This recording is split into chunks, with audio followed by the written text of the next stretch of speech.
Kalau dikalkulasi umpamanya kita penggemukan berapa ekor, kemudian taruh 3 ekor, kemudian breedingnya juga 3 ekor, itu lebih menguntungkan mana? Bismillahirrahmanirrahim. Assalamualaikum warahmatullahi wabarakatuh. Jumpa lagi dengan HR Kandang Sapi. Sahabat HR, kali ini bersilaturahim di peternakan breeding, tepatnya di Kecamatan Rumbia. Nanti akan kita tanyakan kepada peternak kiat-kiat sukses dalam berternak breeding. Sahabat HR, kita sudah bersama pemilik kandang atau pemilik peternakan. Ini akan kita ulas tentang peternakan yang breeding yang ada di sini. Sebelumnya kita sapa dulu dengan pemilik peternakan. Selamat pagi, Pak. Selamat pagi. Sehat, Pak, kabarnya, Pak, ya? Alhamdulillah. Ya. Alhamdulillah sehat. Pak, ini mohon maaf ganggu waktunya.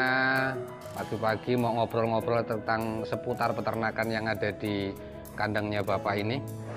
Ini sistemnya apa ini, Pak, peternakan, Pak? Yang ini, Pak? Untuk yang induknya itu untuk induk, Untuk indukan ya? indukan. Oh, yang ini berarti yang di bagian sebelah kiri sahabat-sahabat ini ada peternakan breeding, kemudian yang di sebelah kanan ini ada penggemukan, Pak, ya? Ya. Jadi ada dua sistem yang diterapkan di peternakannya Bapak. Dengan Bapak siapa tadi, Pak? Pak Gesang Santoso. Bapak? Gesang. Bapak Gesang. Nah, tadi kita belum kenalan, sahabat. Jadi beliau ini bernama Bapak Gesang. Tepatnya di Kecamatan Rumbia, Pak, ya? Iya. Kecamatan Rumbia. Ini ada peternakan menerapkan dua sistem. Yang pertama breeding, yang kedua penggemukan. Nah, ini kita ulas tentang breeding. Ini breeding ini ada berapa indukan ini, Pak? Itu kurang lebih ada berapa itu? Ada 10 ya. Ada 10 Kurang lebih yang breedingnya ada 10. 10. Ya. Oke. Banyak juga ini, Pak, breedingnya ada 10. Ini berjalan sudah berapa lama, Pak, peternakan breedingnya, Pak? Itu yang satu itu udah beranak 3 kali di kandang sini. Nah, itu yang ini 1 kali, masih 2 kali beranaknya. Yang itu sebelah sana itu masih ada yang bunting-bunting masih. Kalau secara keseluruhan, Pak, artinya berternak breeding ini secara keseluruhan sudah berapa tahun, Pak? Ya untuk Semua dari awal mula berternak. ya kita mulai dari 1 ekor kita terus sampai ya udah lama. Sudah lama. Ini awalnya 1 ekor. Iya, 1. Heeh. Terus beranak itu yang betina dipiara lagi. Yang betina dipelihara, yang laki-laki dijual. Iya. Oh gitu sistemnya. Jadi yang betina tetap di breeding sendiri, kemudian yang laki-laki digemukkan sendiri, kemudian dijual. Nah, itu juga itu kan barusan beranak ini, yang ini Gimana? masih barusan 10-an hari lah itu yang baru keluar itu anak. Yang ini baru 10 hari. Ya, dia keluar umurnya itu anaknya itu. Ini kayaknya bibitan super ini, Pak. Ya kalau dari orang yang ngasih bibitnya, IB-nya itu bilangnya namanya itu Belgia Blue apa? Belgia Blue, Apa? si Gatot kaca. Gatot kaca. Ini kelihatan ini, Pak, kelihatan dari apa ini, dari posturnya ini. Karena namanya Gatot kaca, baru masih kecil saja sudah berotot ini. Ini masih kecil sudah berotot, tapi sudah silangan berulang kali, Pak, ya. Silangan kali. Pak, di peternakan breeding ini, kalau saya lihat di tempat pakan ini kok tidak ada hijauan, kenapa, Pak? Kita pakai kulit singkong sama dikasih sentrat. Sebenarnya bagus sih pakai hijauan, cuman kita tenaga yang nggak nyampe. Tenaga. Tenaga yang nggak nyampe. Jadi kita cukup pakai kulit singkong sama kasih sentrat. Kasih sentrat. Ada onggoknya, Pak? Enggak, tak kasih onggok, enggak. Enggak dikasih onggok. Cuma kulit singkong. Kulit singkong sama aja. Sentrat. Selama ini, Pak, diberi pakan kulit onggok sama sentrat itu apa tidak berpengaruh, Pak, dengan pertumbuhan ternak, Pak? Enggak, kita kalau nutrisi itu tetap bagus. Kalau kulit singkong itu kan masih ada pecah-pecahnya singkong. Jadi nutrisinya kalau dihitung-hitung masih bagus. Masih bagus ya. Karena kan ada yang begini, Pak, ada yang beranggapan kalau dikasih singkong, kulit singkong, apalagi onggoknya itu bisa menyebabkan kalau bahasa kita itu macer gitu. Enggak sih, enggak ya. Enggak ada masalah, enggak. Justru semakin nutrisinya itu bagus, itu untuk produksi beranak bagus, lebih bagus. Lebih bagus ya. Kalau nutrisinya itu kurang, untuk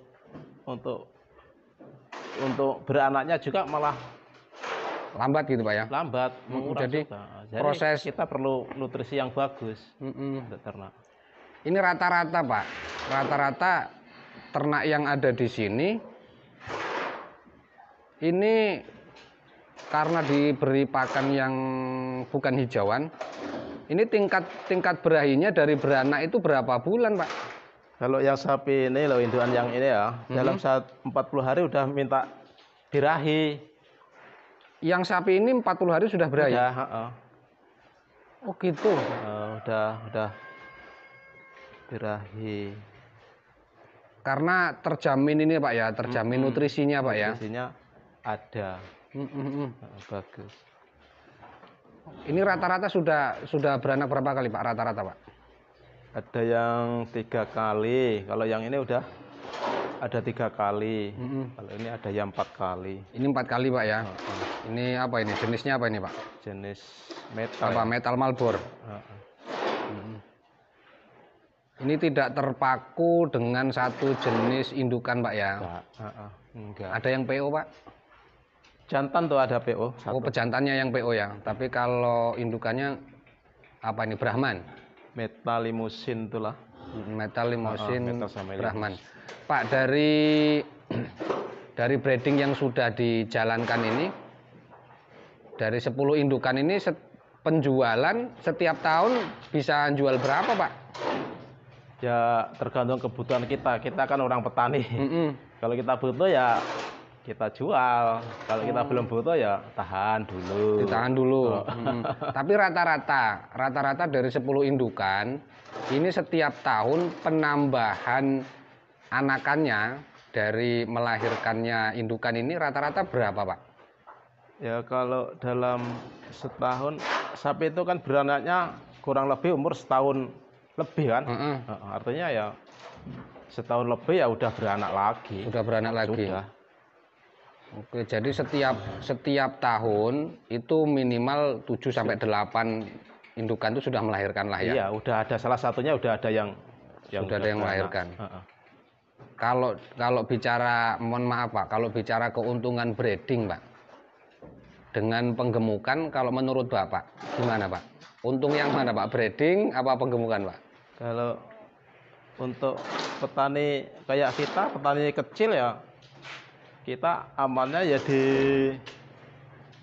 breeding. Di breeding. Artinya kita berharap untuk anak sapi.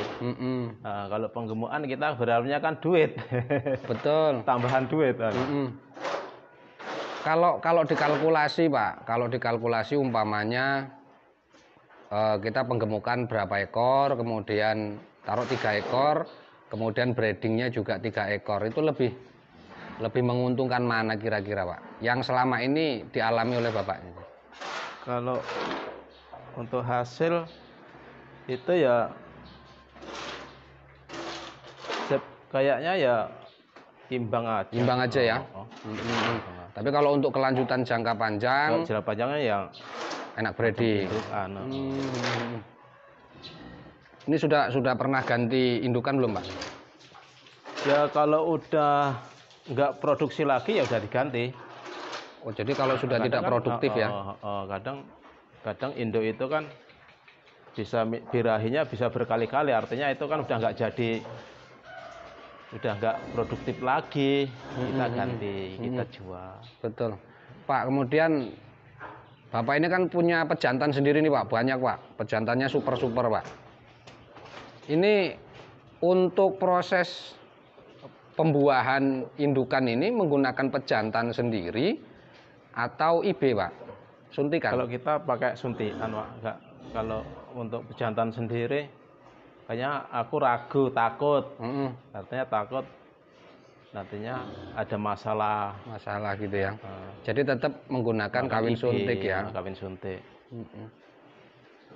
Kalau selama ini Pak pernah tidak menjalankan menggunakan pejantan, jadi mengawinkan indukan belum pernah. Belum. Selama ini semuanya IB semua. Pakai IB. Suntikan semua ya. Dan prosentase untuk jadinya berapa persen itu Pak? Ya bisa untuk persentase jadi tinggal induk itu kan, induk artinya subur atau tidak gitu ya? Ada yang kesuburan dari rahimnya kan. Betul. Cepat. Pak yang terakhir nih Pak, ini kan pakannya pakai kulit singkong dengan konsentrat Pak ya? Konsentrat iya. Rata-rata Pak, 1 ekor sapi ini untuk kos biaya operasionalnya per hari, 1 sapi itu rata-rata berapa Pak? Kalau 1 ekor sapi berkisaran ya 25.000 lah satu hari. 25.000? Iya. Itu masih secara operasional masih bisa ketemu Pak ya? Ya artinya selama kita masih bisa, artinya ya kita sapi ya nggak berkurang. Jadi walaupun kos operasional per hari 1 sapi itu 25.000, itu ternyata di peternakan ini untuk hitung-hitungan sampai sapi beranak kemudian dijual kembali masih ada surplus keuntungan gitu Pak ya? Iya masih. Oke Pak, terima kasih ulasannya tentang breeding yang ada di sini. Semoga bisa menjadi gambaran bagi sahabat-sahabat ternak yang akan melakukan atau yang sudah melakukan peternakan breeding tapi bingung pakannya seperti apa. Nah ini bisa menggunakan kulit singkong dan onggok, ternyata tidak bermasalah kepada rahim atau pertumbuhan betinanya. Tidak ada masalah. Oke, terima kasih Pak. Semoga peternakannya semakin maju. Salam sukses untuk kita semua. Salam ngandang. Wassalamualaikum warahmatullahi wabarakatuh. Waalaikumsalam warahmatullahi wabarakatuh.